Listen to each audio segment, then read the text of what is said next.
Eder. Mech.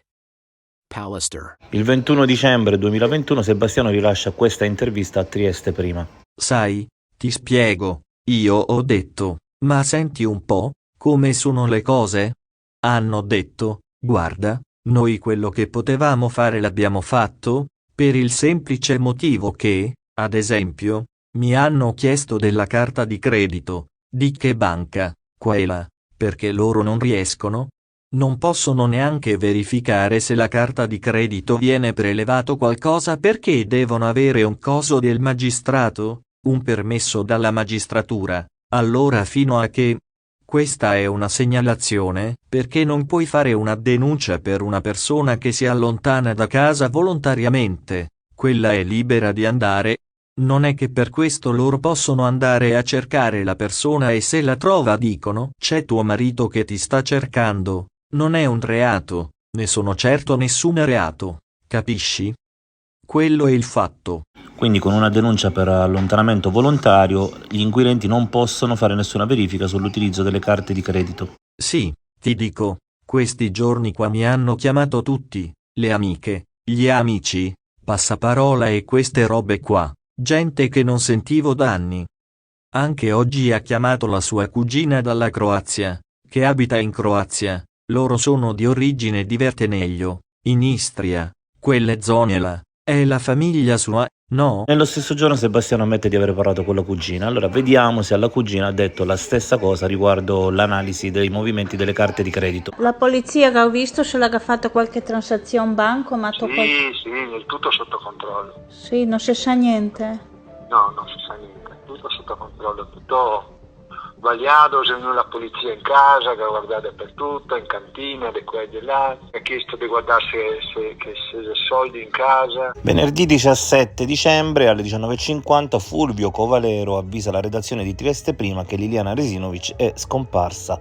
Che Liliana era scomparsa l'ho saputo giovedì 16 dicembre nel pomeriggio e attraverso un post su Facebook.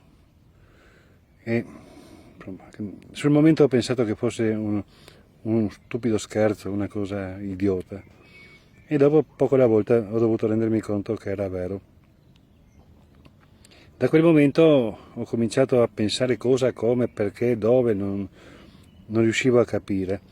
E ho pensato poi che potevo per esempio comporre il numero di Liliana e vedere che risultato dava. Se il telefono risultava non raggiungibile, spento, era possibile, probabile che la batteria si fosse scaricata. Poteva succedere che Liliana che il telefono risultasse libero e intanto questo era il segno che probabilmente era stato ricaricato e quindi c'era già una minima speranza. Se poi Liliana rispondeva, mettendo per ipotesi che avrebbe risposto a chi gli andava bene, e si stava tranquilli.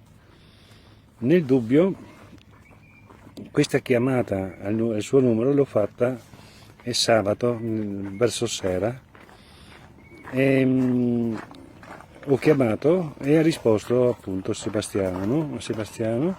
Gli ho detto semplicemente ciao Sebastiano, sono Fulvio Covalero e lui non ha detto chi, cosa, come, perché, no? Evidentemente sul display del telefono di Liliana era comparso il scritto Fulvio Covalero, non c'era problema. E gli ho chiesto un paio di cose, tipo se negli ultimi mesi Liliana avesse fatto qualche visita specialistica che avrebbe potuto dare un esito nefasto. Gli ho chiesto se avevano fatto qualche discussione il giorno prima, la sera prima, negato. Ho chiesto se ha verificato se il conto corrente si fosse mosso in quei giorni, dal martedì al sabato, e là non ha risposto, ma poi si è capito perché comunque lui non aveva accesso, sembra, al conto di Liliana. E quello che mi aveva stupito però era il fatto che, parlando di lei, diceva, faceva, tutto il passato. E questo lo ha ripetuto diverse volte, fino al punto in cui gli ho detto: ma Sebastiano, ma tu parli come se lei non ci fosse, se tu sapessi che lei non c'è più. E poi comunque, nel ricordare Liliana, diverse volte si è messo a piangere in modo disperato. Là mi è venuto in mente che poteva anche essere che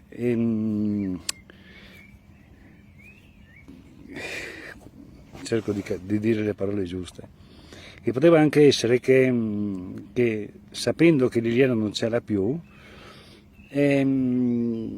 riprendeva questo senso di disperazione, e allora ho iniziato a ipotizzare di avere la certezza che quella sera del lunedì fossero rientrati tutti e due a casa e non solamente Sebastiano.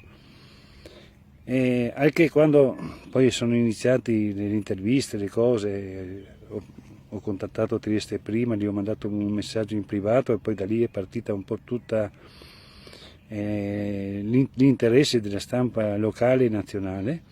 Avevo chiesto proprio a un giornalista di Trieste prima, io non potevo farlo perché ero un semplice cittadino, ma di andare su in via Verrocchio e chiedere ai vicini se avevano sentito rientrare il lunedì sera Liliana e Sebastiano, se li avevano sentiti assieme magari parlare a casa, o se li avevano visto Liliana uscire quel martedì mattina.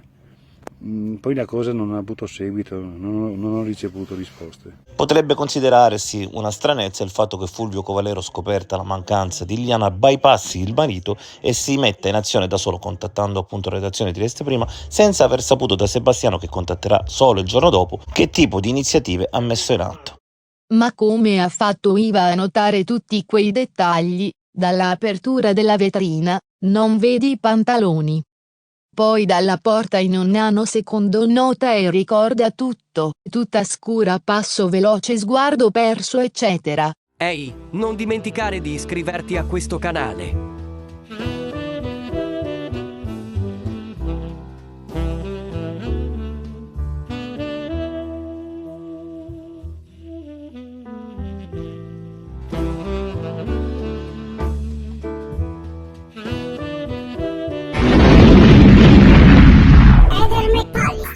Ehi, non dimenticare di iscriverti a questo canale.